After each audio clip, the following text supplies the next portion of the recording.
Olá, pessoal. Gilberto Martins, aqui com você, trabalhador e trabalhadora do Brasil, que segue o nosso canal TV Resistência Contemporânea. Eu já quero, logo no início, te agradecer de todo o coração. Esse projeto é um projeto de todos nós, então eu peço que cada um e cada uma que já conhece o nosso trabalho, peça para mais 10 pessoas se inscreverem. Vamos tentar alcançar nossa meta de 500.000 de inscritas e inscritos até o final do ano.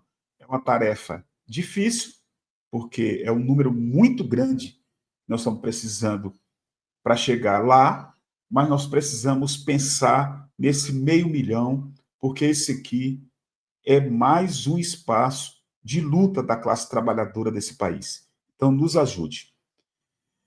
Nós vamos falar da negativa de Moraes sobre um general e vamos falar do Huguinho.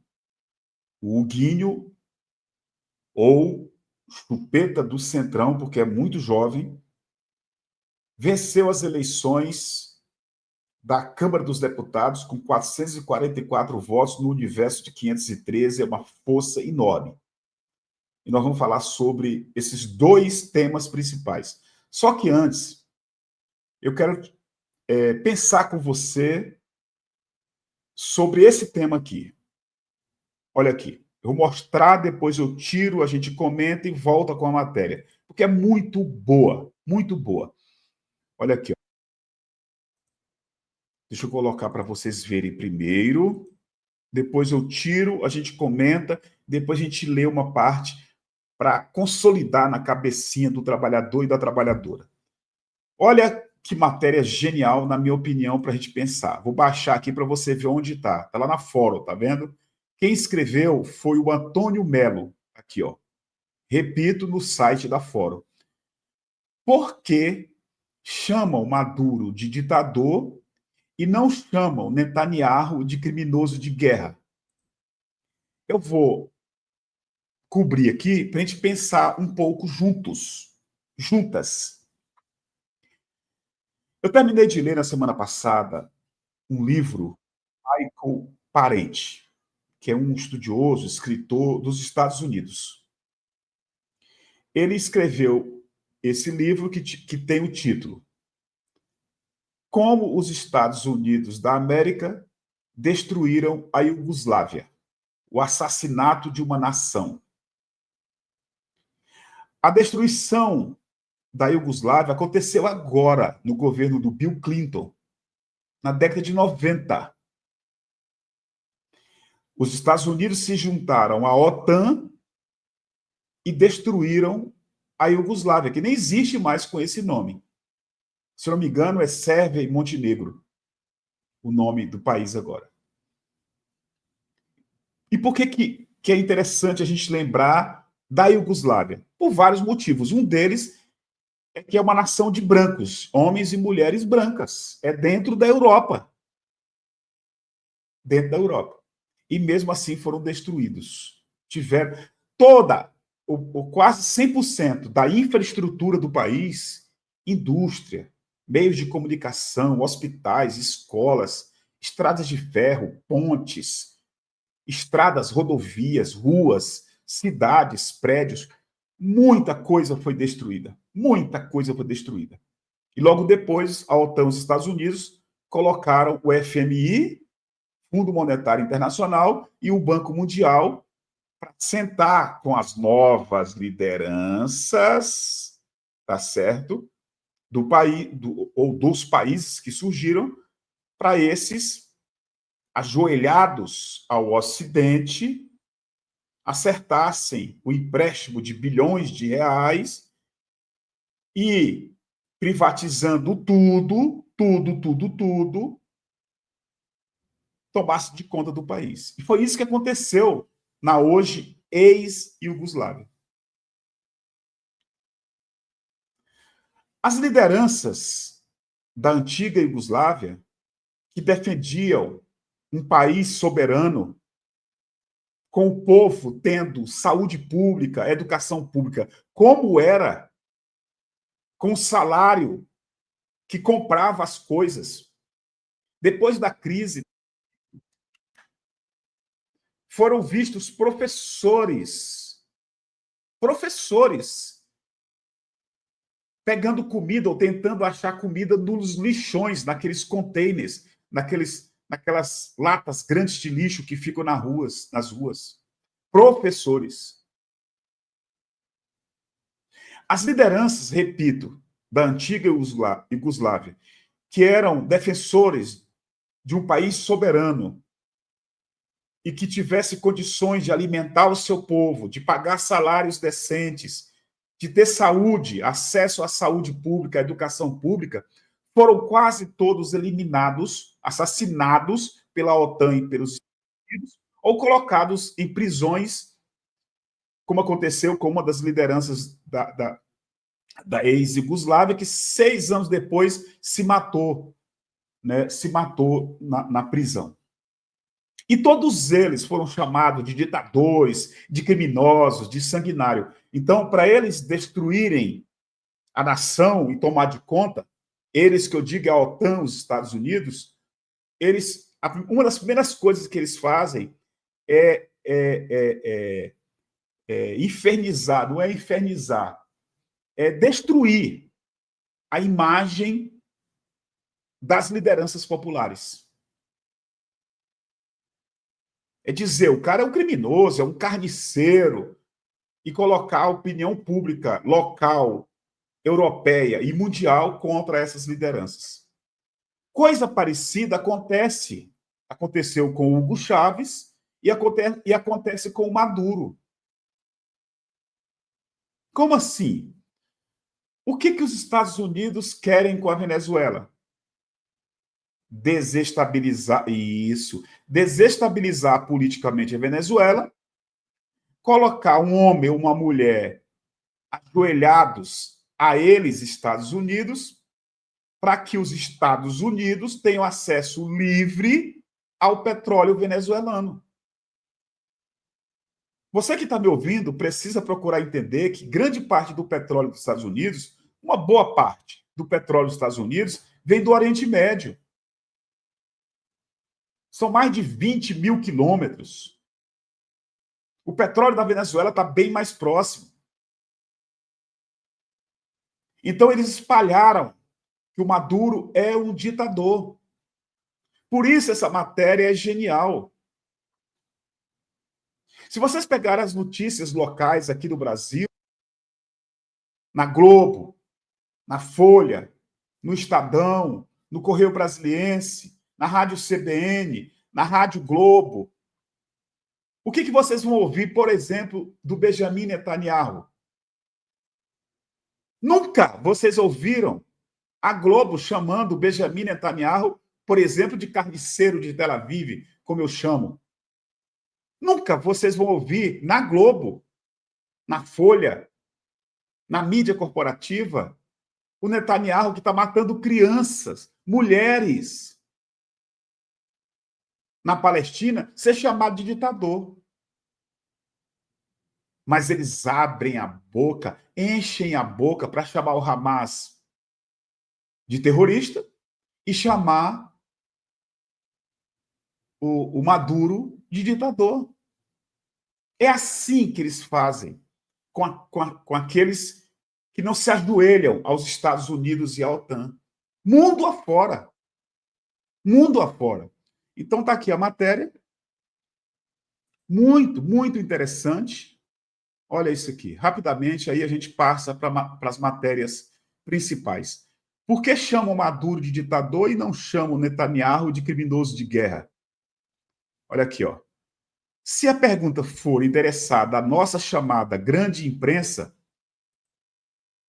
é fácil responder, porque Folha, Globo, Estadão são uma mídia acocorada, que o galo canta nos Estados Unidos e o trio cacareja aqui, como demonstra a primeira página dos jornalões do dia de hoje, dia 5 de fevereiro de 2025. Daqui, ó. Isso aqui é a capa da Folha. Trump diz que assumirá controle de Gaza e propõe remoção de palestinos. diante do premier israelense, presidente americano, defende retirada definitiva de toda a população do território palestino. Eles não questionam nada. Trump diz que os Estados Unidos da América vão tomar controle de Gaza e defende deslocar palestinos. E o Benjamin Netanyahu rindo. Está aqui, ó. Está na Folha de São Paulo. Está aqui, ó. Essa é a imprensa daqui. Aí ele continua aqui, ó. Netanyahu é um criminoso de guerra, sentenciado pelo Tribunal Penal Internacional e está com a ordem de prisão, caso desembarque em qualquer um dos 124 países signatários, inclusive no Brasil. Mas aqui no Brasil, diferentemente de Maduro, que não é mais chamado de presidente da Venezuela, mas de ditador, Netanyahu continua a ser apenas primeiro-ministro de Israel. Tá aí. Por isso que eu digo, gente, sem querer ser nada além do que nós somos aqui nesse trabalho, esse tipo de canal é muito importante. É muito importante. Eu quero mudar de assunto, vou só mostrar para vocês uma notícia boa, antes de ir para as duas notícias que nós separamos e que deram título a esse vídeo. Olha isso aqui. Olha que notícia espetacular. Tecnologia. Embraer fecha venda bilionária para a gigante dos Estados Unidos. Mais de 40 bilhões de reais. Tá aqui o avião, um dos aviões, né, que é o Embraer Praetor 600, né? Feito aqui no Brasil, gente. Ó, a Embraer anunciou nesta quarta-feira a concretização do maior pedido da sua história, em um contrato bilionário com a norte-americana Flexjet, empresa líder em aviação privada. O acordo, avaliado em até 5 bilhões de dólares, cerca de 40,54 bilhões de reais, inclui a compra de 182 jatos executivos e 30 opções adicionais, além de pacotes de serviços e suporte. E é interessante nessa matéria, cara, mas essa empresa Flexjet dos Estados Unidos só está comprando porque o Bolsonaro privatizou a Embraer. É mentira. Essa empresa já é uma grande compradora, antiga compradora, desde 2003. Desde 2003 que ela faz negócios com a Embraer. Desde então, a empresa americana já recebeu mais de 150 aviões da fabricante brasileira. Então, não tem nada a ver com privatização. Se o Bolsonaro não tivesse, se não me engano, foi o Bolsonaro ou foi o Temer, não tivesse entregue, privatizado a Embraer, ela continuaria muito bem e fazendo os jatos, né, os aviões para vender para qualquer empresa do mundo, e entre elas essa empresa dos Estados Unidos. Agora vamos falar das duas matérias principais para a gente encerrar. Olha isso aqui. Primeiro, o Hugo Mota. Vou mostrar para vocês o que fez bolsonaristas e a horda chorar. Hugo Mota rejeita impeachment de Lula. Olha aqui o que ele disse. O presidente da Câmara dos Deputados, Hugo Mota, indicou que não pretende apoiar iniciativas que possam estremecer a relação entre os poderes. Toda construção que leva ao processo de impedimento deixa traumas. Então, se pudermos evitar todo e qualquer tipo de instabilidade, eu penso que é o melhor caminho para a nossa nação, para que, com isso, ajustemos aquilo que precisa ser feito e, de fato, os problemas possam ser atacados. Eu não sei se ele travou esse pedido de impeachment dos bolsonaristas porque ele quer aparecer, porque ele quer flutuar, porque ele teve apoio de 18 partidos. Então, se ele quer ali flutuar acima dos partidos, dos interesses, para poder ir negociando aqui, negociando ali, ou se ele sabe que, abrindo um processo de impeachment que não tem crime nenhum, é só uma crise brutal, e é isso que o Bolsonaro quer, é isso que a extrema-direita quer, porque eles não estão nem aí para esse país. O importante para eles é desestabilizar o governo, o país entra no caos e eles ganham a eleição em 2026. É só isso que eles querem. Então, O Hugo Mota não tem nem como dizer, eu vou pautar. Qual o crime?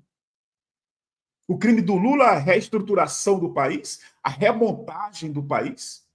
É esse o crime? Qual foi o crime do Lula? Então, o Hugo Mota não tem saída, a não ser dizer que não tem como pautar. E a outra notícia, para terminar, é essa aqui. Eu gostei muito, né? Eu gostei demais dessa aqui. Olha aqui, ó. Deixa eu colocar para vocês aqui, ó. Moraes nega liberdade a general que planejou morte de Lula. O ministro Alexandre de Moraes, do Supremo Tribunal Federal, manteve a prisão preventiva do general da reserva, Mário Fernandes, acusado de participar do plano de golpe de Estado que incluía um atentado contra Lula, Alckmin e o próprio Moraes. A decisão publicada antes de ontem rejeitou os pedidos de liberdade apresentados pela defesa do militar, que alega falta de provas concretas para justificar a prisão. Mário Fernandes foi preso em novembro de 2022, no âmbito das investigações sobre a tentativa de golpe de Estado, batizada de Punhal Verde Amarelo. Segundo a Polícia Federal, o plano incluía o sequestro e possível execução de Lula, Alckmin e Moraes, além de ações para instaurar um golpe após a derrota de Bolsonaro nas eleições presidenciais. O general é apontado como uma figura central no planejamento da ruptura institucional. Então está aí uma notícia, na minha opinião, muito boa. Moraes nega liberdade a general que planejou a morte de Lula. Por favor, comente, apresente esse canal, esse projeto para teus amigos, para tua família, teus colegas de trabalho, de escola, de faculdade, de bairro, de rua. Ajuda a gente, vamos chegar a 500 mil até o final do ano. Vamos correr atrás disso, juntos, juntas. Muito obrigado. Agora a gente vai preparar o Bom Dia TVRC de amanhã, dia 6, quinta-feira. Eu, Michele e Amanda, estaremos aqui, 6 horas da manhã, no Bom Dia TVRC, aguardando você, trabalhador e trabalhadora do Brasil. Obrigado de coração e até amanhã cedo.